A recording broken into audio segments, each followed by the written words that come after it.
এত বড় অন্যায়কারী কি করে ছাড়া পাইলো আপনাদের সবাই কি করে ছাড়া পাইলো প্রশাসন কিভাবে এদের জামিন দিল এত টাকা পাওয়ার এদের টাকা দিয়ে আছে বন্ধ করে দিল না পাশে সবাই যায় বাড়ি না করে দিয়ে দিল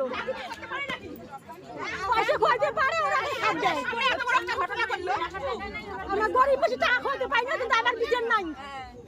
দুপুরে দুষ্কৃতীদের শাস্তির দাবিতে প্রতিবাদ মিছিল। তার কয়েক ঘন্টার মধ্যে বিকেলে আক্রান্ত যুবকের বাড়িতে গিয়ে পাল্টা হুমকি দেওয়ার অভিযোগ উঠেছে অভিযুক্ত যুবকের বিরুদ্ধে। অভিযুক্তকে ধরে পুলিশের হাতে তুলে দেন এলাকাবাসীরা।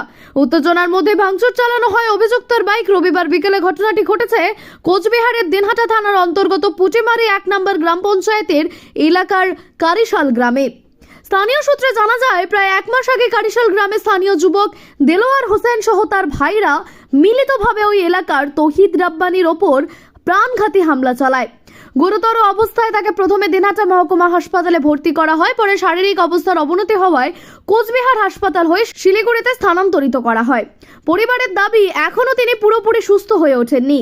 এই ঘটনায় তৌহিদ রাব্বানির পরিবার দিনহাটা থানায় লিখিত অভিযোগ দায়ের করে।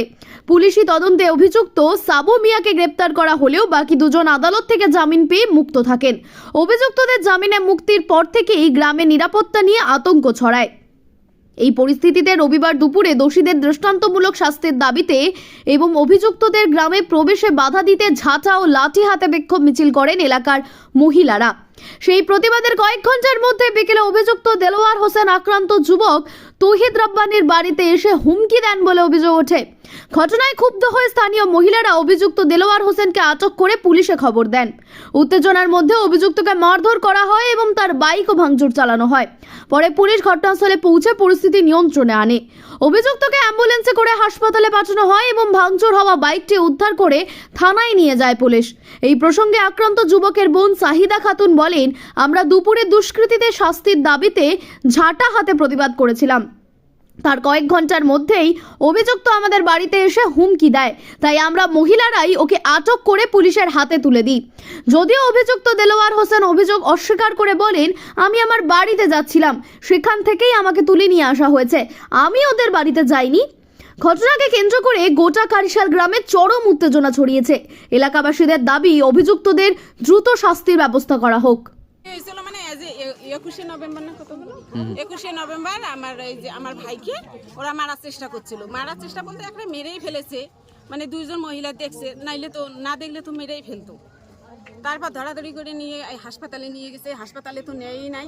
তারপর কুচবিহার নিয়ে গেছে শিলা নার্সিং, সেখান থেকে শিলিগুড়িতে 16 দিন আইসিইউতে ছিল। থাকার পর তারপর আবার কিছুদিন জেনারেলে ছিল, তারপর বাড়িতে নিয়েছে। অত তো আমাদের কেন মারধর করেছিল তা তো মানে ওই যে ওদের কেন মারধর করেছিল? ওদের সঙ্গে কিন্তু মানে ওর যাতায়াত ছিল, কারণ ওর বাবা রঙের কাজ করে, এও রঙের কাজ করে, দুজনে একসাথে কাজ করতো, সেই সূত্রে যাতায়াত ছিল। ওরা আবার ওই মানে যাতায়াত ছিল, ওরা আবার ওই রকম 2 নম্বরই ব্যবসা, তারপর অস্ত্র টস্ত্র এরকম কিন্তু নেশা জিনিস বিক্রি করে, সব করে। ও মনে হয় এই গোপন সূত্র কিছু ও জানতে পারছিল, তার জন্যই মনে হয় এরকম প্রতিবাদ করাতেই। আপনার কে যে অসুস্থ এটাকে আক্রান্ত হয়েছিল? আপনার ভাই। আজকে কি হয়েছে? আজকে এখানে ভাঙচুর? আজকে আমরা ওদেরকে গ্রামে, ওরা তো জামিন পাইছে, এবার গ্রামে ঢুকতে চায়। আবার এদের শুনেছি যে ওরা নাকি আবার আমাদের লাশ ফেলাইবে, এরকম করে মানুষের মুখে শুনি। তাই আমরা ওদেরকে গ্রামে ঢুকতে দিব না, এই সূত্রে মিছিল করছি। তার জন্য এখন কি হয়েছে? এখন আবার 12টার দিকে আমরা মিছিল করলাম। এবারে এই 4:30টার দিকে এই কিন্তু ওই পনির মিয়ার ছেলে মানিক, বড় ছেলে, এর সাথে আরো 2 ভাই, এর বাবা, কিন্তু আরো লোকজন ছিল। আবার যে মাতাল হয়ে আসে এখানে এই গাড়ি থেমে আমাদেরকে হুমকি দিতেছে। আমাদের বাড়িতে তো কোনো পুরুষ লোক ছিল না, সবাই কাজে গেছে।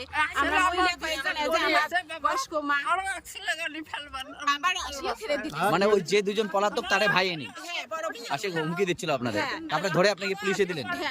কি নাম আপনার? আমার নাম সাইদা। 904